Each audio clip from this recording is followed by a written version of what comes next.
만약이라는 꿈을 이루게 하는 주문, 마약 없는 삶.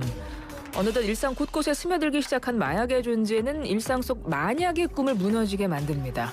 우리의 만약을 지키기 위한 마약 없는 미래를 꿈꾸면서 준비한 시간입니다. 슬기로운 라디오 생활 스페셜 기획 마약과의 전쟁 시즌2 당신의 일상 사이. 오늘 제1편 단 한 번으로도 중독됩니다. 함께 이야기 나눠주실 분 모셨습니다. 식품의약품안전처 마약안전기획관 강백원 국장 모셨어요. 어서 오세요, 국장님. 안녕하십니까. 초대해 주셔서 감사합니다. 이렇게 나와주셔서 너무 감사드립니다. 왜냐하면 우리가 기사를 통해서 우리 일상 속에 마약이 많이 들어왔다라는 이야기를 하지만 사실은 체감이 잘 안 되거든요. 네. 일반 시민들은요. 네. 저도 그렇고요. 그래서 오늘 국장님이 정말 실상을 알려주셔야 될 것 같고 그렇다면 우리가 뭘 해야 되는지까지도 알려주셔야 될 것 같아서 이 시간 마련한 건데요. 앞으로 매주 화요일마다 식품의약품안전처와 함께 마약에 대한 좀 알아보는 시간을 가져볼 텐데요. 일단 첫 번째로 제가 이 질문을 드려보고 싶어요. 마약은 질병입니까? 범죄입니까?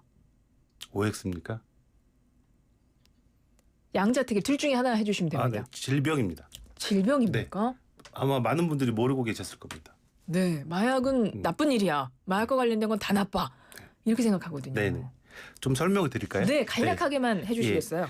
그 질병 코드라고 하는 것은 이제 질병 분류 기호를 부르는 말인데 우리가 병원에서 처방을 받고 약국에서 처방전을 들고 갈 때 주민번호 밑에 좌측 상단에 질병 분류 기호가 있는데 알파벳 한 자리와 숫자의 조합으로 돼 있어요. 그런데 마약의 중독 전 단계와 마약에 중독된 상태에 대해서 정부가 질병 코드를 부여했고 질병 코드 부여의 의미는 마약 중독이라고 하는 게 개인의 일탈 문제가 아니고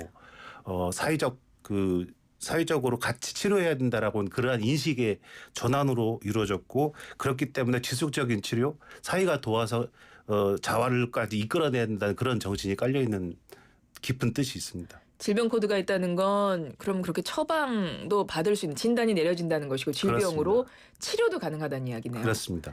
알겠습니다. 자, 본격 주제에 들어가기 전에 간단한 OX 퀴즈로 빠르게 일단 맛보기로 오늘 어떤 이야기를 할지를 짚어보고 나서 좀 인터뷰로 좀 이야기를 풀어볼게요.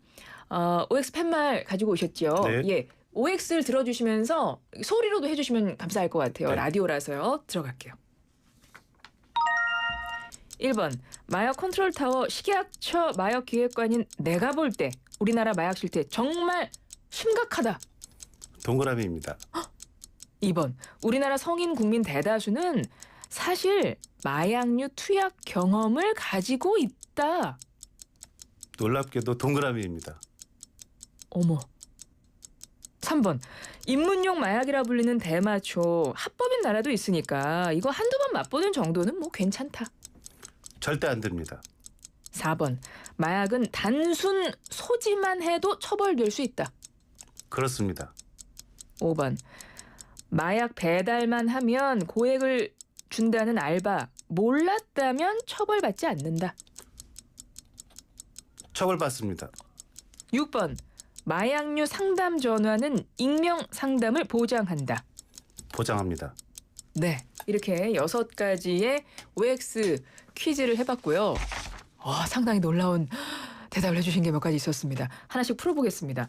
우리나라 마약 실태 심각한가요? O라고 해주셨어요. 네. 일단 세 가지 측면에서 심각하다고 저는 보고 있는데 첫 번째는 마약류 사범이 속도가 빠르게 증가하고 있다라는 것인데 15년부터 10,000명대를 유지하다가 23년도에 2만 명대를 돌파했는데 2만 7천으로 갑자기 늘었습니다. 속도가 빨라졌고요. 예. 두 번째는 주 구매층의 연령대가 확 낮아지고 있다.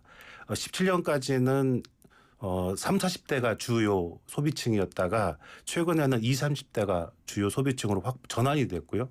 마지막으로는 빙산의 일각이다. 지금 현상에서 나타나고 있는 것은 어떤 뜻이냐면 2만 3천 명 정도의 마약 사범은 저희가 봤을 때는 최소 10분의 1에서 많게는 350분의 1 정도의 수준에 지나지 않기 때문에 그 보이지 않고 드러나지 않은 범죄까지 고려한다고 하면 최대 100만 명이 넘는다는 모델도 있습니다. 굉장히 심각한 지금 실태를 말씀해 주셨는데요. 그러니까 늘어나고 연령대도 지금 젊어지고 있다고 하셨잖아요. 근데 기사 보면 청소년들에게도 지금 마약이 많이 들어가 있다 이런 기사가 있는데 실제 그렇습니까? 그렇습니다. 가장 최근 범죄 통계를 보면 10대, 20대, 30대의 범죄자들이 차지하는 비율이 64%인데 거기에 절반이 20대입니다. 33%를 차지하고 있는데요. 청소년들이 이렇게 마약 사범이 획기적으로 급격하게 늘어나는 이유를 분석을 해보니까 과학기술의 어두운 면이라고 저희는 분석하고 있는데 청소년들이 디지털과 IT에 자주 노출돼 있고 활용하지 않습니까? 텔레그램으로 대변되던 SNS 네. 잘 쓰고 있고 다크웹이나 가상화폐 같은 것들을 잘하고 있기 때문에 그런 부분을 활용을 해서 마약에 쉽게 접근할 수 있고 접근 동기도 저희가 봤더니 우울이나 스트레스로 인한 동기에서부터 쾌락 즐거움을 추구하는 이런 동기까지 좀 다양한 것으로 파악되었습니다. 아, 그렇군요. 그러니까 실제 아까 실태를 짚어주실 때 지금 최초로 2만 명을 돌파한 게 2023년인데 그 이후에 2만 7천으로 확 늘었다고. 23년에 2만 7천에서 24년에 2만 3천으로 줄었습니다만 네. 2만을 넘었다는 것은 위험한 신호라고 보고 있습니다. 그리고 그거는 우리 이제 집계에 잡히는 거고 그렇습니다. 못 잡은 것 추정되는 실제 마약 관련 사범들은 100만 명 아까 최소 10배에서 많게는 130배까지 보고 있습니다. 그러니까 잡히지 않는 것. 네, 보이지 않는. 굉장히 심각한 상태인 건데요. 또 지금 점점 연령대가 낮아지고 있다. 식약처에서 얼마 전에 실태 조사를 하셨는데요. 보니까 마약류 폐해 실태 조사하고 하수역학 실태 조사를 했다고 해요. 이거 관련해서 설명 좀 부탁드립니다. 네, 두 가지 조사는 광범위하게 이루어지는 큰 빅데이터 조사의 성격을 가지고 있고 두 조사의 모두의 공통점은 안타깝지만 우리 대한민국은 이제 더 이상 마약 청정 국가가 아니라는 결론이 나왔습니다. 그런데 두 가지를 좀 나눠서 말씀을 드리면 간략하게 이 실태 조사 관련해서는 마약류 설명해 실태 주세요. 조사에서 의미 있는 조사 결과는 성인의 2.5%가 마약을 사용한 경험이 있다라는 것으로 나옵니다. 그러면 5,200만 명을 전체 성인으로 간주한다 하더라도 130만 명이 마약을 사용해 본 경험이 있다라고 추론할 수 있는 위험한 숫자가 나왔고요. 그다음에 하수역학 관련해서는 전국의 모든 주요 하수 처리장에서 필로핀 성분이 검출되었다. 일부 지역에서는 엑스터시라든지 다른 성분도 검출됐다는 것은 이제 불법 마약류 사용 행태가 일부 지역적인 문제가 아니고 대한민국 전 국가적인 상황으로 다다랐다라는 것을 시사하는 조사 결과입니다. 그렇습니다. 아까 그 질문 두 번째 질문이 뭐였냐면 제가 제일 놀라는 건데요. 우리나라 성인 국민 대다수가 마약류 투약 경험을 가지고 있다를 오라고 하셨거든요. 이건 어떤 경우를 말씀하십니까? 네. 그 마약에는 불법 마약류도 있지만 의료용 마약류도 있어요. 예. 의료용 마약류 중에 대표적인 것이 우리가 건강검진을 받을 때 수면 내시경 할 때 그렇죠. 보는 마취제 이런 것들이 있고요. 식욕 억제제, 공부 잘하는 약 이런 것들도 다 마약류 의약품에 해당합니다. 근데 그런 거는 뭐 의사 선생님이 처방해서 필요한 마취제로 쓰니까 문제 없는 거 아닌가요? 네. 정해진 용법 용량을 지키고 효능 효과를 이대로 처방받고 사용되면 문제는 전혀 없습니다만 그렇죠. 남용과 오용 그리고 불법 사용이 문제가 되는 것이죠. 실제 그런 것들도 남용과 오용 실태가 좀 심각합니까? 구체적인 실태를 말씀을 드리면 이게 또 모방 범죄로 이어질 수 있으니까 네네. 자세한 거는 말씀 못 드리지만 하나의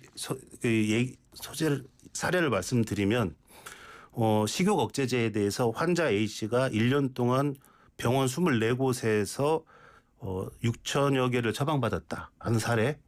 또 환자 B 씨는 8개 의료기관에서 54차례에 걸쳐 5천여 개를 받았다. 이런 통계를 저희 적발 사례를 가지고 있는데 핵심은 식약처는 다 알고 있다. 그래서 환자들이 과다한 약을 처방받고 사용하는 것을 다 알고 있기 때문에 반드시 처벌받는다. 이런 말씀을 드리고 싶습니다. 네. 그러니까 병원에서 필요에 의해서 어떤 검사나 치료 목적을 위해서 쓰는 마약류의 의약품은 병원에서 처방받아 하시면 상관이 없지만 문제는 불법적으로 오남용에만 문제가 있다는 것이잖아요. 오용하고 남용하거나 불법적으로 취급하거나입니다. 그런 게 지금 식약처에서 관리가 됩니까? 네. 지금 우리 국민들이 의료용 마약류를 처방받는 현황을 크게 말씀을 드리면 2천만 명이 19억 개 이상을 처방을 받고 있습니다. 근데 이 아동이나 이런 걸 빼게 되면 상당히 많은 수의 성인들이 거의 절반가량이 의료용 마약류를 처방받고 있는 상태고 그 중에서 식약처가 의료용 마약류 관리하는 중점 포인트는 크게 네 가지입니다. 첫 번째는 2천만 명의 19억 건의 이 건을 몇 건 다 들여다보고 있고요. 들여다보고 있으면서 과다 처방하는 의료기관 찾아내고 과다 처방 받는 환자도 찾아내고 그것들에 대해서 수사 의뢰도 하고 또 하나는 과거에 1년 동안에 어떤 병원을 거쳐서 처방받았는지를 투약 이력을 조회하는 제도 중에 펜타닐의成분에 대해서는 의사가 환자에게 처방할 때 의무적으로 확인하고 처방하도록 하는 펜타닐 처방 이력 확인 의무 제도를 작년에 시행을 했고요. 올해는 추가적으로 의사 스스로도 프로포폴을 스스로 처방하지 못하도록 셀프 처방을 금지를 시켰고 또 올 2월 달에 또 의미 있는 법이 통과가 됐습니다. 식약처가 의료용 마약류 위반 사범에 대해서는 그간 경찰청에 수사를 했지만 앞으로는 식약처도 직접 수사할 수 있는 특사경 권한을 가지고 있었습니다. 그래서 앞으로는 식약처가 적발하고 수사도 할 수 있고 바로 이어지는 신속한 단속이 이루어질 수 있는 체계가 마련되었습니다. 예. 우리 국민 대다수가 마약류를 실질적으로 몸에 투약한 경험이 있다는 말씀이세요. 우리 건강검진들 많이 하시고 그리고 뭐 우리 엄마들 출산할 때 뭐 무통주사라고 해서 그런 거 맞잖아요. 그렇습니다. 그것도 혹시 그렇습니다. 마약류입니까? 네. 진통제, 마취제는 다 의료용 마약입니다. 그렇습니다. 오늘 말씀하신 게 이게 지금 제일 충격적인데요. 이런 것도 자주 처방받아서 자주 맞으면 중독 가능성이 있습니까? 그러면? 그렇습니다. 그러니까 정해진 용법 용량을 넘어갈 경우에는 가장 치명적인 것은 사망에까지 이루어질 수 있다는 것이죠. 그래서 오남용이 굉장히 큰 문제가 될 수 있다. 그렇습니다. 불법적으로 네. 오남용되는 거 그걸 지금 식약처에서 관리하고 계신다는 한 가지만 말씀이고요. 더 말씀드리면 의료용 마약류는 불법 마약류에 비해서 구하기가 약간 쉽고 접근성이 용이합니다. 그렇기 때문에 의료용 마약류의 시작에서 중독성이 심해지면 불법 마약류로 넘어가는 단계로 활용되고도 있습니다. 그렇군요. 그리고 3번 질문이 이제 대마초였습니다. 사실 대마초는 합법인 나라도 있어가지고 이거 뭐 한두 번 맛보는 거 괜찮은 거 아닌가 이런 생각하실 수도 있는데 큰일 나는군요. 네.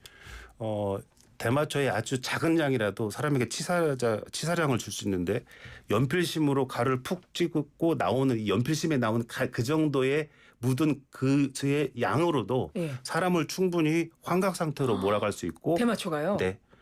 그런 환각 상태에서 2차 범죄가 이루어지는 것도 대다수 종종 있어 왔고 문제는 개인적인 피해뿐만 아니라 사회적인 문제가 이루어지고 있다.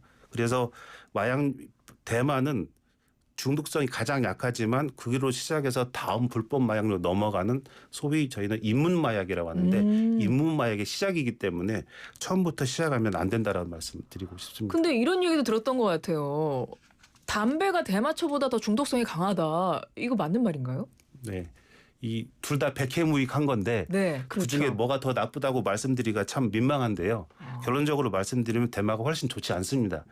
개인적으로 봤을 때도 발암성 있는 탄화수소가 훨씬 많은 것으로 분석이 되었고 또 담배 피고 자살 충동이라든지 조현병 편집증 같은 건 생기지 않지만 대마를 흡입하게 되면 의존 증후군이나 조현병 같은 정신질환까지 이루어지고 더욱이 아까도 말씀드렸지만 대마에서 끝나는 게 아니고 불법 마약 사용으로 이어지기 때문에 그렇죠. 그건 사회적인 안보의 위협까지 이어질 수 있는 문제입니다. 아니 합법으로 한 날은 왜 그런 거예요, 그러면? 그거는 이제 그 달의 오래된 문화와 전통 그리고 그 대마를 산업화해서 얻는 국가의 이익 같은 걸 종합적으로 고려했던 것으로 지금 저희는 파악하고 있습니다. 네, 대마도 큰일 납니다, 여러분. 이제 마약류 소지 관련입니다. 단순히 갖고만 있더라도 처벌되고 내가 모르고 알바했어요 해도 처벌됩니까? 네. 마약류 관리에 관한 법률은 아주 강력한 법입니다. 판매자와 수요자 모두에게 귀책 사유를 따지지 않고 쌍벌죄를 적용하고 있고 단순 소지만으로도 목적을 따지지 않고 그 자체 행위만으로도 처벌을 받습니다. 대표적으로 필로폰이라든지 코카인 같은 경우는 모르고 소지했다 하더라도 최소 징역 1년 이상 처벌을 받도록 되어 있습니다. 저 이런 얘기 들었던 것 같아요. 어디 공항 갔는데 누가 나 짐 좀 잠깐 맡아주세요. 그런 거 맡아주면 큰일 난다 이런 얘기 들었어요. 네. 그러니까 지금 뭘 하셨냐면 내가 모르고 마약을 운반하거나 그렇게 돼도 처벌된다고 하셨거든요. 그렇습니다. 그러니까 의심스러운 요청이 있으면 하면 안 되는 건데 그런 사례 조금 몇 개 알려주실 수 있을까요? 네. 이런 거 절대 하지 마세요. 네. 주로 10대 이 어린 아이들한테 이것 좀 어디다 갖다 줘라고 하는 우리 10대 아직 인식이 안정되지 않은 우리 어린이들을 범행의 도구로 활용하는 사례가 좀 많이 있습니다. 네. 저희 수사 당국에서는 그 부분을 집중적으로 보고 있고 그래서 용돈을 줄게 저기까지 아니면 심부름으로 특히 던지기 이 수법에서 많이 활용하고 하는데 노출됐던 이 연령대가 유아 청소년들을 활용하고 있다고 저희는 보고 있고 그렇기 때문에 낯선 사람이 조건 없는 대가를 지불한다고 하면서 뭘 해달라고 하는 것은 특별히 주의하셔야 되겠고 부모님들께서도 이 부분은 어린아이들한테 자주 당부를 해주셨으면 좋겠습니다. 교육을 시키셔야 되겠네요. 마약류 상담과 관련해서 정부로부터 혹은 뭐 이런 상담하실 수 있는 곳에서 어떤 도움을 받을 수 있을까요? 네. 사실 우리 사회에서 마약을 내가 복용했다라고 하는 것은 주홍 글씨, 죄책감을 가지고 있는 문화가 아직도 여전히 그렇죠. 강합니다. 그렇기 때문에 그걸 듣고 치료와 회복하려는 용기도 있지만 드러내서 뭔가를 하기에는 아직도 꺼려하는 문화가 있고 본인도 스스로도 그런 문제가 있습니다. 그렇기 때문에 정부가 익명성을 최대한 보장하고 고민을 들어주는 1년 365일 24시간 전화상담 센터를 열었습니다. 작년에 열었고요.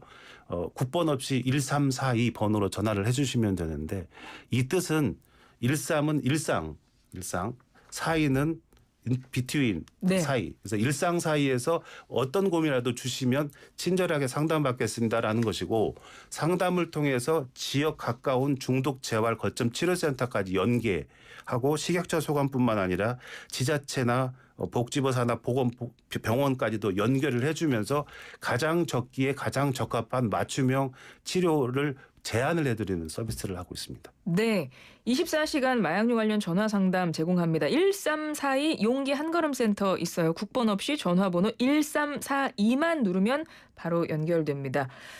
앞으로 한 달 동안 마약과의 전쟁 시리즈가 식약처와 함께 진행하는 이 시간이 앞으로 한 달 동안 진행될 텐데요. 우리 기획관님 끝으로 한 말씀 부탁드립니다. 네. 마약을 시작한 계기가 호기심에서 시작했는데 그 이면에는 나는 이거 한 번만 하고 끊을 수 있다라는 자신감으로 시작하는 경우가 참 많다고 들었습니다만 결국에는 그 한 번이 영원히 될 수 있다라는 사실은 저희는 많은 사례를 통해서 봤습니다. 이 방송을 듣는 시청자 여러분 주위에 그런 호기심을 갖고 있는 분들에 대해서는 절대 그런 마음이 갖지 않도록 관심 많이 가져주시고 혹시 그런 길에 빠졌다면 하면 방금 말씀드린 1342를 통해서 상담받으시고 빠른 치료, 빠른 기회를 놓치지 않았으면 좋겠다는 말씀 드리고 싶습니다. 네, 여러분 마약은 질병입니다. 용기 내시기를 바랍니다. 슬기로운 라디오 생활 스페셜 기획 마약과의 전쟁 시즌2 당신의 일상사이 오늘 제1편이었습니다. 단 한 번으로도 중독됩니다. 다음 시간에 제2편 기대해 주시고요. 지금까지 식약처 마약안전기획관 강백원 국장이었습니다. 고맙습니다. 감사합니다.